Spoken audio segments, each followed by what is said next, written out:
I grew up in a small village where the dirt roads turned to mud in the rain, and the only sounds at night were the wind through the cornfields and the distant bark of a dog.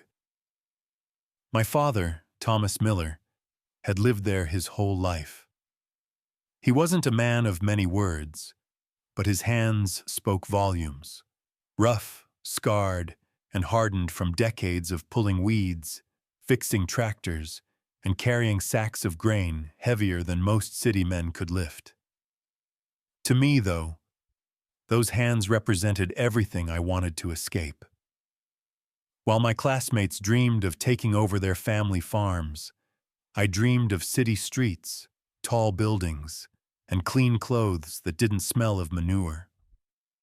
I hated the sunburned neck, the muddy boots, the patched shirts, and most of all, I hated the idea of ending up like my father, uneducated, stuck in a life where every harvest depended on the rain and the mercy of the market. "Son, the land feeds us," he'd say in his slow, steady voice. "Respect it, and it will take care of you." But I didn't want the land. I wanted lectures, libraries, and the sharp smell of coffee in office buildings. I wanted to be somebody. By the time I finished high school, I had one goal: get out, and I did. With the small savings I'd made from summer jobs and the promise of a scholarship I wasn't even sure I'd get, I boarded a bus to the city without looking back. My father didn't protest. He just stood by the gate, arms folded, his eyes fixed on the road ahead of me. No hug, no goodbye speech. Just a small nod, as if to say, "Go if you must." I told myself I'd prove him wrong. The city was loud, fast, and expensive. I rented a shared room above a grocery and learned 3 rules quickly. Pay on time, keep your head down, and never believe a handshake in a place where contracts rule. Orientation week at the university felt like a parade I didn't belong in. Everyone spoke as if they'd been preparing for this since birth. I had one suit, 2 shirts that fit, and a notebook full of to-do lists. The scholarship I'd hoped for didn't come through.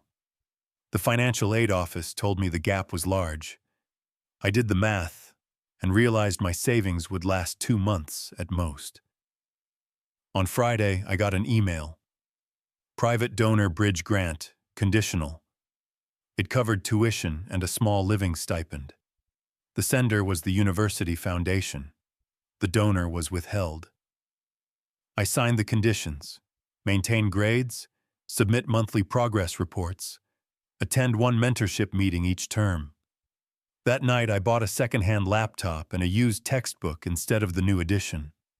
Classes were work. That suited me. I made a calendar, blocked every hour, and traded sleep for grades. I also took a night shift stacking boxes at a warehouse. I didn't tell anyone about the job. I didn't tell anyone about home either. Once a month, I wrote a progress note to the foundation. Courses, grades, internship leads. I got back short replies. Received. Twice a year, I was called into a small office with one person from the foundation. They asked specific questions: what I'd learned, what I planned next, where I was falling behind. They never asked about my family. I never volunteered it. By junior year, the warehouse became a delivery route. I learned back streets and how to keep receipts straight. I sent money to myself instead of home. I told myself the bridge grant existed because I was promising. Merit, not charity. I believed that because it was convenient. My father called twice that first year. I answered once. He asked if I was eating. I said yes. He asked if the professors were good. I said fine. He told me the old tractor finally died. I told him to scrap it. He paused, then said, "Machines are like people, worth more if you keep them going." I said I had to get to class. I didn't go back for summer. I took extra credits and worked full-time. When people asked where I was from, I said outside the city and changed the subject. When I passed a farmer's market, I crossed the street. I didn't want the smell of soil on my clothes. Senior year arrived with a final tuition bill and a final bridge grant disbursement. The financial aid counselor shook my hand and said, "Your donor has been remarkably consistent." I nodded as if I knew them. I didn't ask. I didn't want to owe anyone more than I already did. I graduated on a hot afternoon. The foundation rep sent a short note. "Congratulations. Keep going." I posted a photo in a suit that didn't quite fit and wrote a caption about first-generation success. My father didn't comment. We hadn't spoken in over a year. I took an entry-level job at a logistics firm. It was spreadsheets and phone calls and not much sunlight. It felt like progress. 3 years into the job, I moved apartments and did the administrative shuffle: new bank branch, updated address, HR forms. At the bank, the manager asked for a second ID. I handed over my old student card. She said, "Your university account is still listed as an authorized disbursement contact. Do you want to keep that?" I said I didn't know what she meant. She turned the screen slightly. I saw a foundation disbursement account linked to my student file, labeled Restricted Donor Fund, Agriculture Education Initiative. The words landed harder than I expected. She printed a release form for me to sign if I wanted to close it. The line item included a contact address I didn't recognize and a payment origin code I'd never seen. I said I'd come back. That evening, I emailed the foundation asking for my records, disbursement history, donor conditions, and any correspondence attached to my file. A week later, I received a packet in the mail. Inside, copies of every grant disbursement, the monthly reports I'd sent, and a thin folder labeled Donor Communication, Restricted. The communication wasn't much. 2 short memos, both with the same instruction: disburse on schedule if performance maintained. No public acknowledgement. No contact with recipient unless academic integrity is in question. Both memos were signed with a name I knew better than my own: Thomas Miller. I read it twice, then checked the routing numbers. The funds didn't come directly from my father. They came through a co-op credit union tied to our county. The initial deposit matched the sale value of 11 acres, the good field near the creek, the one with the dark soil he called black bread. He had sold it. He had sold the field he loved so I could sit in classrooms I bragged about and drink coffee in buildings I thought made me better than him. I closed the folder and sat at the small kitchen table until the light changed. I called the bus line, picked a departure, and threw 2 shirts into a bag. The town hadn't moved. The sign at the edge still leaned. The roads still turned to dust on dry days. The house looked smaller. The front steps had been replaced with cinder blocks. The porch roof sagged a little. My father was in the yard fixing a fence post. He glanced up like I'd been gone an afternoon, not years. He said, "Hand me the level." I handed it to him. He checked the post, packed more soil, and said, "You're thin." I said, "The city keeps you moving." He nodded. We didn't talk about the folder for 2 hours. We tightened fence wire, oiled a hinge, and pulled a tarp over the old combine like it still mattered. When we finally sat, I placed the folder on the table between us. He looked at it, then at me, then at the window. "I didn't want you to know," he said. "Why?" "Because it was yours to do or not do. If you knew it was my field, you might have studied for the wrong reason, or the right one. But it should be yours, not mine. You sold the creek field. He shrugged. Fields grow back in a lifetime if you treat them right. Chances don't. You should have told me. I saw how you looked at the farm when you left, he said. I wasn't going to add weight. It wasn't a speech. It was a ledger. Debits and credits. He had balanced it without telling me. I asked to stay a week. He said, "There's always work." Morning started at 5. No lecture, just a list. We replaced belts on the mower, cleaned filters, and dug out a drainage trench that had collapsed near the lower field. He showed me how to set a grade with string and stakes instead of an app. When my measurements were off, the water pooled. He didn't scold me. He handed me the shovel. On the third day, we moved hay bales. I slipped on the second stack and hit my shoulder on the trailer. He said, "Feet under you." On the fourth day, we took soil samples and drove them to the co-op. He didn't let me cut lines in front of anyone. He waited his turn like he always had. Evenings we ate in silence. On the sixth night, he said, "Your degree taught you speed. Speed is useful. Farming teaches you sequence. Sequence keeps things from breaking." On Sunday, I said I had to go back to work. He nodded. At the door, he said, "You can come back, not as a guest." I said I would. On the bus, my hands were sore. My calendar was still full of meetings I had scheduled for a different version of myself. I moved the appointments and wrote 2 words at the top of the week. Show up. Back in the city, I asked my manager for remote Fridays. He said no. I said I'd resign on good terms if necessary. He gave me Fridays. I started taking the Thursday night bus and working the farm Friday through Sunday.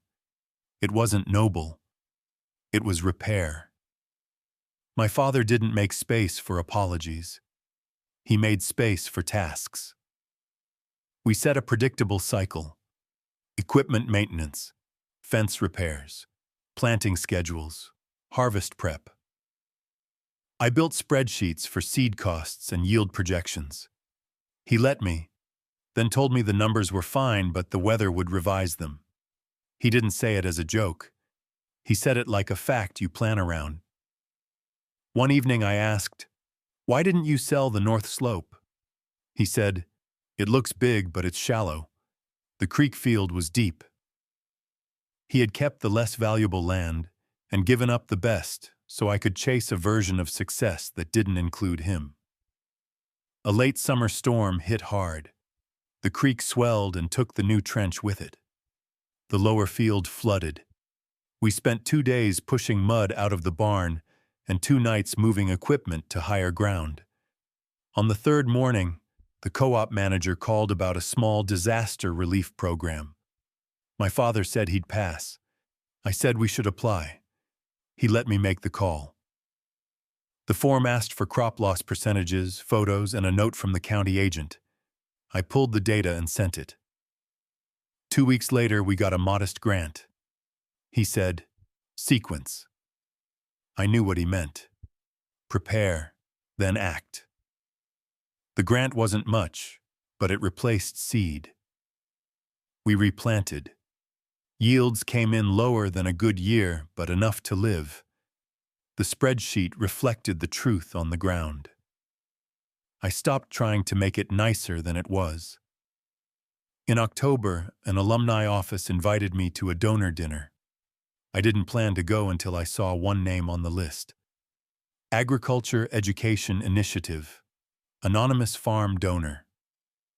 I asked the foundation if donors ever attended.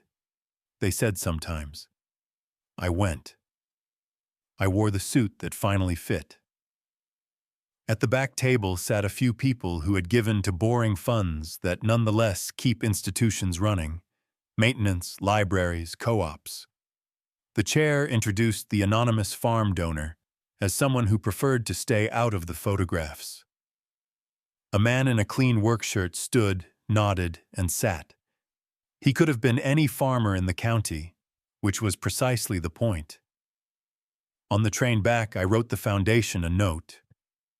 Keep his name off anything with mine on it. They replied, that was always the plan. I didn't quit my city job right away. I adjusted it to what I could live with. I stopped treating meetings like a harvest and outcomes like weather. I split bonus checks with the farm for repairs and seed, not as charity, but as investment in something I finally understood had funded me first. The next year, we rented the creek field we used to own for a single season from its current owner, who had overextended on a house he couldn't afford. We put in a cover crop and improved the soil at our expense in exchange for a reduced rent. My father made the handshake, then wrote it down.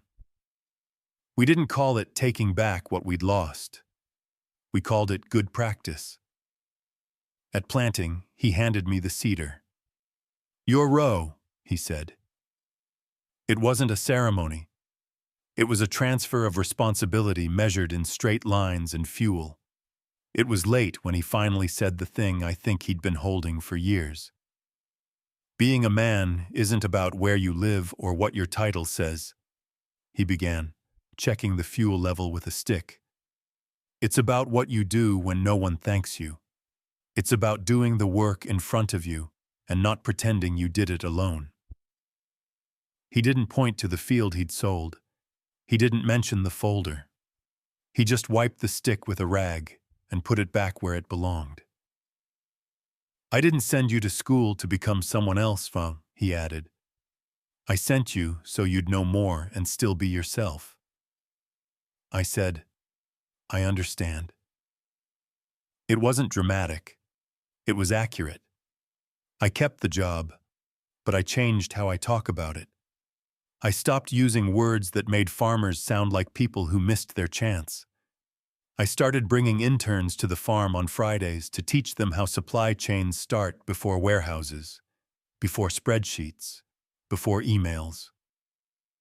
I taught them how to read a field like a ledger, and a ledger like weather, variables, risks, contingencies. I wrote the university a note offering a small annual gift to the same fund that had funded me. I asked them to market return on investment, not gratitude. They agreed. When people ask about my father now, I don't say he wasn't educated. I say he learned for 70 years from the best teacher there is, reality. The creek field looks different these days. Not ours on paper, sometimes ours in practice, always ours in memory. We stand at the fence and plan 3 moves ahead like a chessboard that grows food. I used to think becoming someone meant leaving something behind. Now I think it means knowing exactly what you carry and why. My diploma hangs in my apartment. It took me a decade to realize it isn't proof that I'm better than where I came from. It's proof that someone who worked with his hands believed I could use my head without losing my hands. If you ask me what I learned after all the lectures and meetings and numbers, I can say it in one sentence the way my father would. Be decent. Do the work. Earn it with your own hands. That's the whole story.